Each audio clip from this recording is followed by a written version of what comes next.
Lah kalau pendukung utama yang paling percaya kepada Prabowo, yang paling setia membela Prabowo, terus-menerus disakiti, ya saya khawatir kalau benar-benar sakit, kemudian tidak mau lagi, atau istilahnya itu ya leleh luweh lah, cuek lah, terserah mau pemerintahan ini mau dipersepsikan buruk atau baik, terserah. Terus kalau sudah kayak begitu, suasana psikologisnya pribumi gimana? Nah ini tolong lah.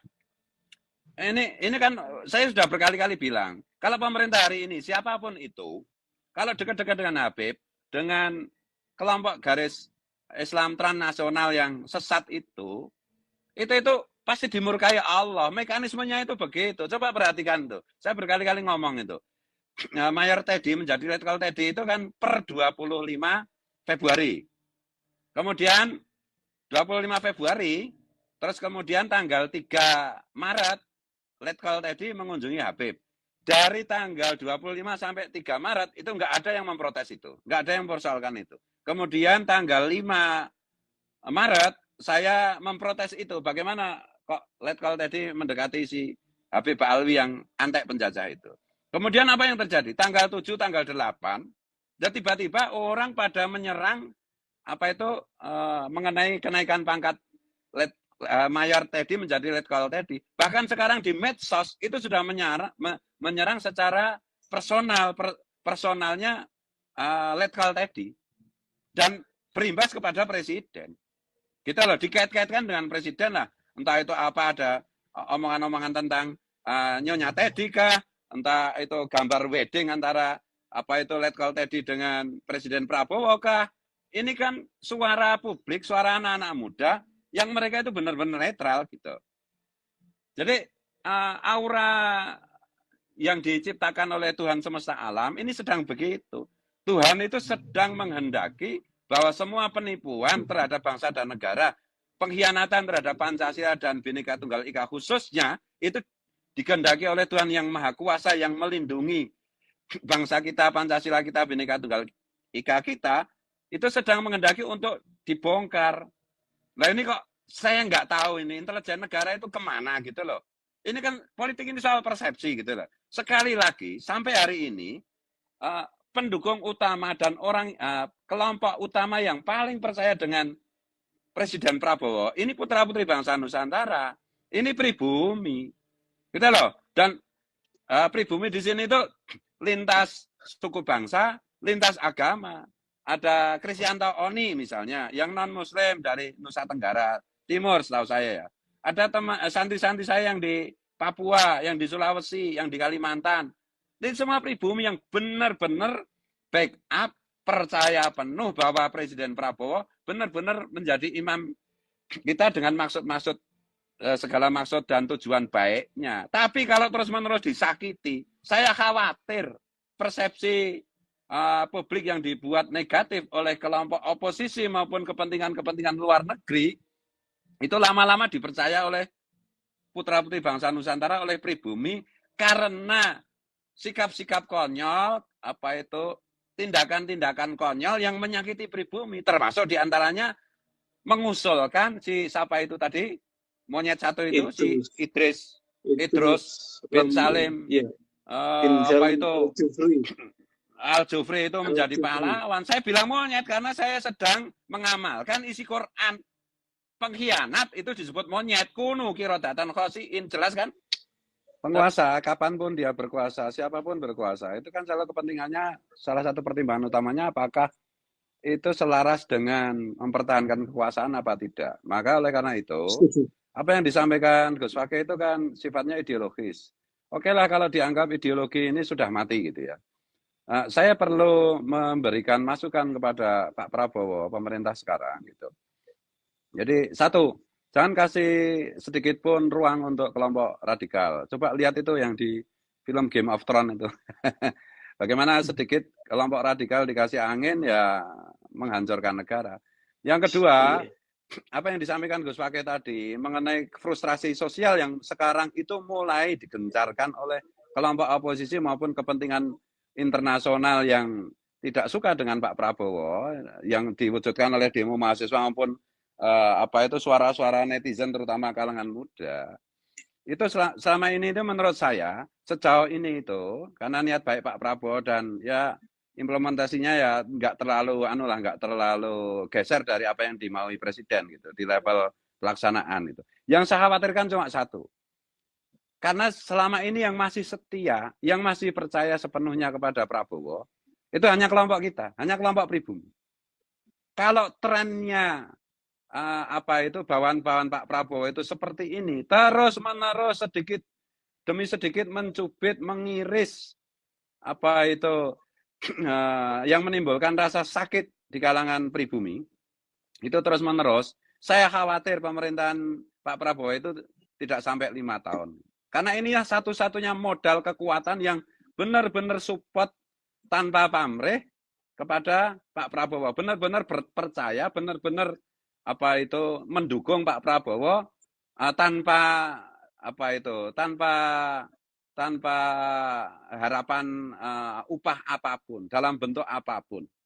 Nah kalau ini disakiti, ya sekali lagi saya khawatir nanti nggak sampai 5 tahun pemerintahan Prabowo ini. Boleh saja itu apa para pengamat politik, para pengamat ekonomi, pengamat intelijen itu mengatakan apa yang saya omongkan ini apa itu agak susah dikonfirmasikan gitu. Ya karena pendekatan saya itu pendekatan apa spiritual intelijen gitu.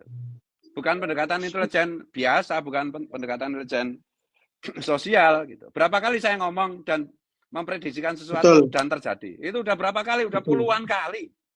Nah, oleh karena itu, mohon itu para orang dekatnya Pak Prabowo, mbok ya jangan nantang pribumi lah, jangan kondisikan pribumi sakit hati. Karena ini satu-satunya modal yang hari ini mau ada framing apapun, mau ada apa hoak apapun, mau ada DFK apapun yang terkait dengan kekuasaan Pak Prabowo itu dihembuskan, pribumi itu tidak pernah bergeser sedikit pun dari percaya, berharap dan support Presiden Prabowo. Satu-satunya alasan yang saya khawatirkan bisa menyebabkan frustrasi kelas menengah ini apa itu yang dipersepsikan dengan hoak dengan DFK itu sampai juga ke hati para jiwa-jiwa apa itu pribumi adalah kalau orang-orang Pak Prabowo terus-menerus trennya itu mengecewakan, menyakiti hati pribumi. Dengan bentuk apa? Dalam bentuk cara atau apa? Yang mereka terus-menerus mengelus-elus Habib Alawi keturunan Yahudi Askenazi itu. Dengan terus-menerus memberi ruang, dengan terus-menerus apa itu menyayang-nyayangi, memberi tempat, menyebut-nyebut dan lain-lain itu sampai hari ini saya masih percaya bahwa pribumi hari ini masih full percaya, full mendukung Pak Prabowo. Tapi kalau terus-menerus disakiti, ya sakit sekali, 2 kali, 3 kali, 4 kali kayak suami istri itu sekali 2 kali menyakiti masih bisa dimaafkan. Tetapi kalau setiap hari disakiti atau terlalu sering disakiti, ya hati berubah kan itu. Itu makanya saya mohon atensi dari pemerintah, atensi dari intelijen negara, mbok yo yang gini-gini, yang menyakiti hati pribumi itu, mbok yo dihentikan, gitu loh. Siapa nanti yang apa itu menjadi pasukan berani mati membela Pak Prabowo selain pribumi? Nggak bisa. Kalau mereka apa itu teman-teman yang orang dekatnya Prabowo itu apa itu punya pemikiran ya udah kita kita los-los, kita dekati, kita bujuk supaya mereka juga tidak memusuhi, tidak mengkhianati, tidak ikut-ikutan menggembosi pemerintah. Kalau cara berpikirnya seperti itu naif, itu konyol. Karena kelompok ini di depan Pak Prabowo senyum-senyum saya dukung Pak Prabowo sepenuhnya dan ini di belakang Prabowo mereka terus-menerus berkhianat. Oleh karena itu, pendukung setianya mbok ya jangan disakiti lah. Wong permintaannya itu enggak macam-macam lah. Jangan dekat-dekat Habib. Gitu. Jangan apa itu ngelos-los Habib. Mau jelas itu dari segi perspektif yuridis, formal, konstitusional, sosial, sejarah dan lain-lain itu Habib itu kan bahaya, itu kan kanker toh. Itu loh. Tapi kalau nggak percaya, ya silahkan. Mungkin minggu depan mungkin Rizik Sihab dikasih jadwal ketemu presiden. Terus siapa lagi, si Taufik Segap, ketemu presiden. Ya silahkan aja. Dan kita lihat nanti apa yang terjadi. Saya sama dengan Gus Fakih. Kecintaan saya kepada Prabowo, itu kalau presidennya Prabowo dan orang-orangnya masih seperti ini terus, ya saya terpaksa diam gitu loh. Ya terserah aja kalau ke Presiden Prabowo yang berniat bagus, luar biasa, idealis, membela bangsa dan negara, dan seterusnya dibusukkan oleh lawan-lawan politik, dibusukkan oleh kekuatan-kekuatan asing, ya kita nggak bisa bela. Prabowo sendiri juga kalau trennya seperti ini terus-menerus menyakiti barisan kita kok. Dan apa sih yang kita inginkan? Apa itu kepentingan kita? Kepentingan kita kan cuma satu aja, menjaga Pancasila Bhinneka Tunggal Ika. Demi masa depan bangsa Indonesia, demi masa depan NKRI. Kan cuma itu aja. Mana pernah saya minta apapun dari pemerintah, siapapun, kapanpun. Tracking rekening saya. Pernahkah menerima bantuan dalam bentuk apapun? Di dalam upaya kita untuk membela Pancasila, bangsa dan negara, dan pemerintahan yang sah. Kan kita nggak pernah minta apapun. Kita hanya minta pemerintah itu benar. Itu aja. Terutama terkait dengan Habib Alawi yang sepanjang sejarah itu merusak dan merugikan dan mengkhianati Pancasila dan Bhinneka Tunggal Ika. Cuma itu aja. Kepentingan kita itu pemerintah benar, rakyatnya makmur, sejahtera. Cuma itu aja. Kita nggak pernah minta upah apapun. Siapapun termasuk Gus Subhan misalnya. Dulu sejak zaman Pak Harto bahkan sudah mulai berjuang. Gus Subhan ini kan didikannya Gus Dur. Gus Fakih misalnya, itu kan didikannya Gus Dur. Yang ikhlas tulus berkorban untuk untuk bangsa dan negara. Harta, jiwa, benda, bondo, bau, pikir. Tetapi kalau terus-menerus disakiti, ya kita kan nggak bisa bela. Bukan kita tidak mau membela, kita sudah tidak bisa membela nanti. Gitu loh. Ini mumpung pemerintahan ini masih baru, mumpung baru 4 bulan. Jangan dilanjutkan trennya kayak begini, ini jangan dilanjutkan. Ini yang masih bisa menjaga trust publik, yang terus-menerus support pemerintahan hari ini adalah hanya pribumi. Yang lainnya itu mereka main aja, main dua kaki aja. Kalau kira-kira Prabowo menguat, kira-kira Prabowo terus dipercaya publik, mereka pura-pura dukung Prabowo. Tapi kalau Prabowo yang baik hati, yang ideologinya untuk bangsa dan negara luar biasa mulianya, yang dibilang Gus Dur, tokoh yang paling ikhlas untuk bangsa dan negara, kalau pihak oposisi dan pihak asing berhasil membusukkan persepsi publik dan Prabowo mau jatuh, nah selain pribumi ini, mereka akan ikut-ikutan menjatuhkan Prabowo. Yakin saya.